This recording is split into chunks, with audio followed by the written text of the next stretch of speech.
Charter act of 1833 जो governor general of Bengal था उसको गवर्नर जनरल ऑफ इंडिया बना दिया गया। तो चार्टर एक्ट ऑफ 1833 यानी 1833 का चार्टर अधिनियम, 1833 के चार्टर अधिनियम ने जो सेंट्रलाइजेशन की टेंडेंसी थी फाइनल स्टेज प्रदान किया, एक फाइनल स्टेटस प्रदान किया, क्योंकि जो 1833 का चार्टर अधिनियम था उसके तहत ईस्ट इंडिया कंपनी के जो बंगाल प्रेसिडेंसी थी, जो बंगाल का गवर्नर जनरल हुआ करता था ईस्ट इंडिया कंपनी का, जो कि अब तक सिर्फ बंगाल, मद्रास और बॉम्बे पर एग्जीक्यूटिव हेड की तरह काम करता था, उसे अब लेजिस्लेटिव हेड भी बना दिया गया और बॉम्बे और मद्रास प्रेसिडेंसी को लेजिस्लेटिव पावर से भी डिबार कर दिया गया, उसके लेजिस्लेटिव पावर भी छीन लिया गया। जो गवर्नर जनरल ऑफ बंगाल था वो गवर्नर जनरल ऑफ इंडिया बन गया और भारत का प्रथम governor general lord William Bentinck था। मैंने पिछले लेक्चर में बताया था कि जो बंगाल का प्रथम गवर्नर था वो लॉर्ड क्लाइव था और बंगाल का प्रथम governor general lord Warren Hastings था। और अगर हम पूछें कि बंगाल के बाद जो भारत का प्रथम गवर्नर जनरल कौन बना, तो लॉर्ड विलियम बेंटिंग बना।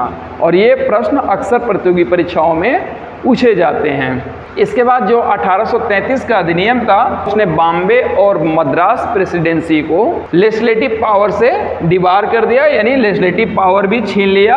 तो यानी पूरे भारत के लिए सिर्फ और सिर्फ जो बंगाल का गवर्नर जनरल था, वो जो कि भारत का गवर्नर जनरल बन चुका था, वही नियम बना सकता था।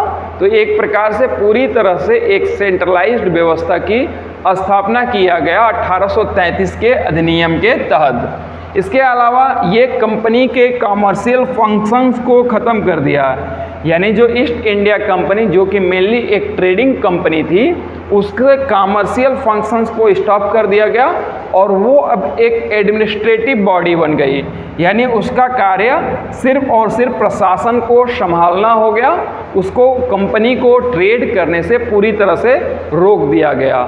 और जो बोर्ड ऑफ कंट्रोल और कोर्ट ऑफ डायरेक्टरेट्स थे वो एज इट इज़ कंटिन्यू रहे।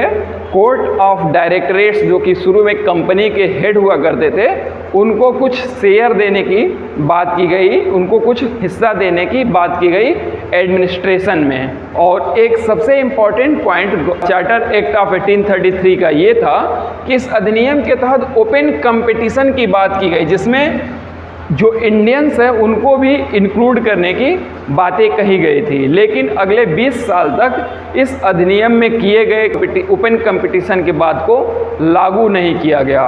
अगर कोई पूछे कि भारत में सिविल सर्विसेज के लिए या सिविल सर्वेंट की भर्ती के लिए ओपन कंपटीशन की शुरुआत कब हुई, तो वो 1853 के अधिनियम के तहत हुआ था। लेकिन इसमें 1833 में इसकी बातें की गई थी, इसका चर्चा किया गया था। तो ये 4 मेजर पॉइंट है चार्टर एक्ट ऑफ 1833 के।